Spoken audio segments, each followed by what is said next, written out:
Juan Kapitulo 6, versikulo 35. Si Jesus miingon kanila, "Ako mao ang pan nga naghatag sa kinabuhi.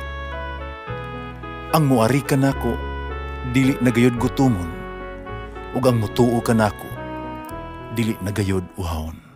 Ang mga puno Pan sa kinabuhi. maglikon unta sa mong pagtuo ug gagaka kami sa pagtuman sa imong mahal nga kasuguan.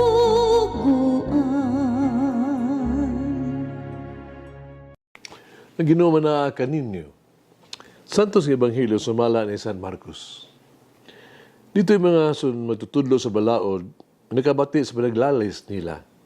Nakita niya na maigil kining pagkatubag ni Jesus ang mga Saduseo. Pusa miduol siya kaniya gingutana. Unsa mang sugo ang labing hinungdanon sa tanan? Mitubag si Jesus, mao kini ang labing hinungdanong sugo. Pamati Israel.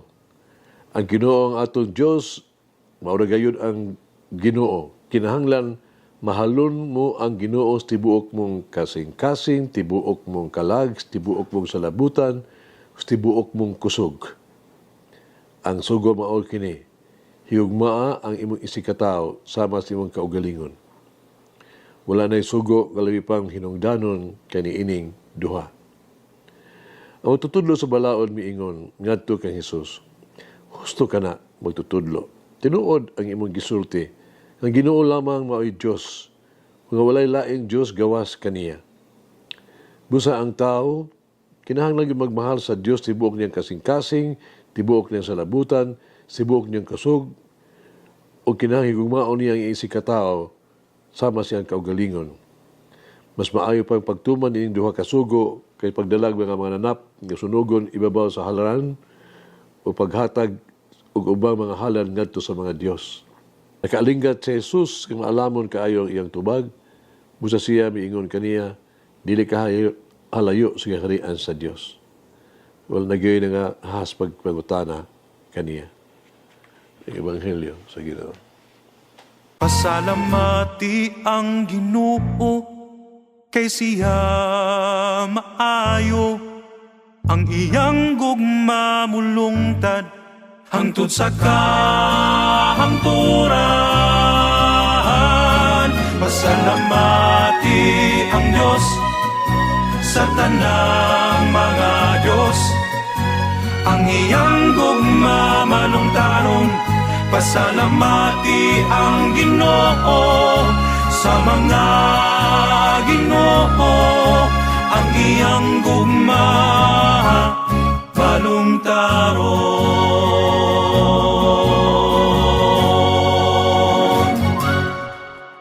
Ni usa ka aktres o ka artista ba? Na-link sa usa ka sikat nga aktor. Na-interview kani ato siya kon ning artista kung siya magayod ang number 1 sa kasing-kasing sa iyahang hinigugma. Ang iyang tubag, yung pong pa niya, dili ko gusto nga ako yung number 1.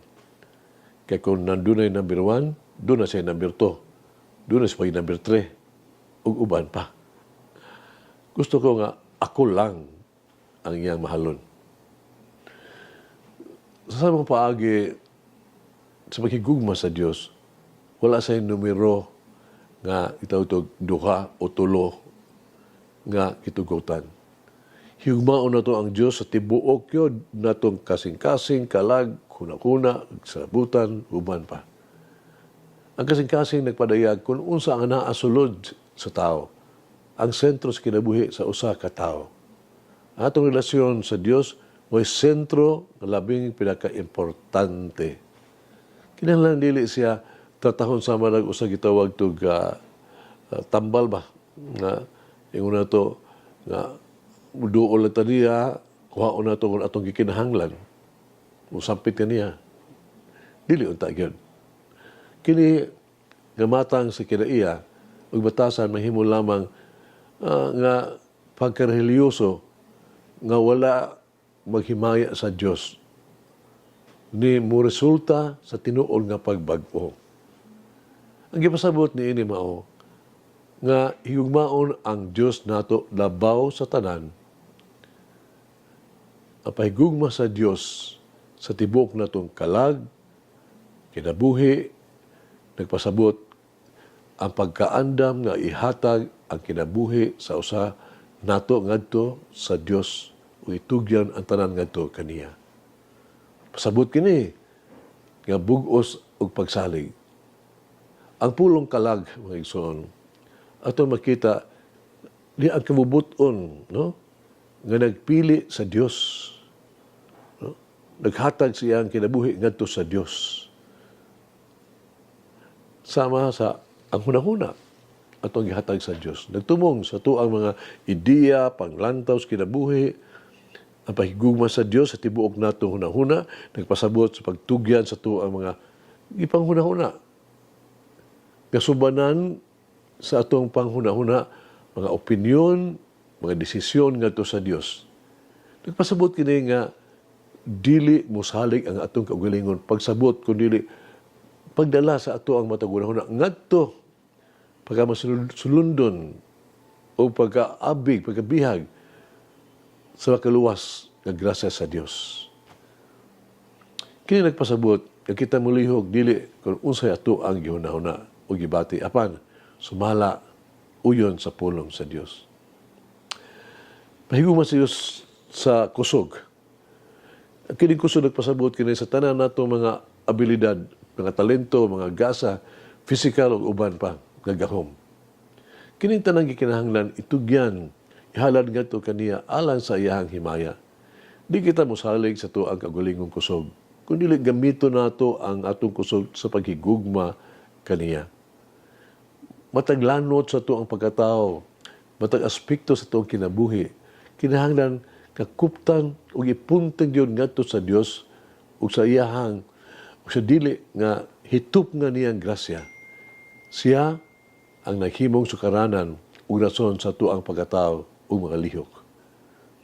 Kinahanglan natong ilhon ang Dios ingon nga tinubdan ang puwersa ug ang dalan sa tuong pagkatao ug pagkahimong itaw ingon kita sa atong kagalingon. Mag-ampo kita, may gugmaon nga Dios, itugyan ko kanimo kining umaabot nga panahon sa Kwaresma. Hangyon ko ikaw nga ipakita kanako kung unsa ang kinahanglan akong talikdan o kung unsa ang kinahanglan akong ipunting. Idanag sa imuhang may gugmaon kahayag sa mangitnit nga bahin sa akong kasing-kasing o magdala og bag-ong kinabuhi, baghoong paglaong ug bag-ong mga posibilidad. Tabangi ako sa paglakaw na mas duol uban ni Jesus. Mahibalaan ako nga gigugma ko pag-ayo ug sa pagpaambit sa iyang gugma asan sa uban. Amen. Mama Mary, teach me to love the others as God has loved me. Malangin ang Diyos magagawang sa tanan, Ama, Anak, Espiritu Santo. Amen. May the Lord of the divine mercy bless us all, heal us from all diseases and suffering. Ayun unta niya kita, tanang mga sakit na sa lawas o sa kalag, body and soul. In the name of the Father, the Son, and of the Holy Spirit. Jesus, I trust in you. Amen.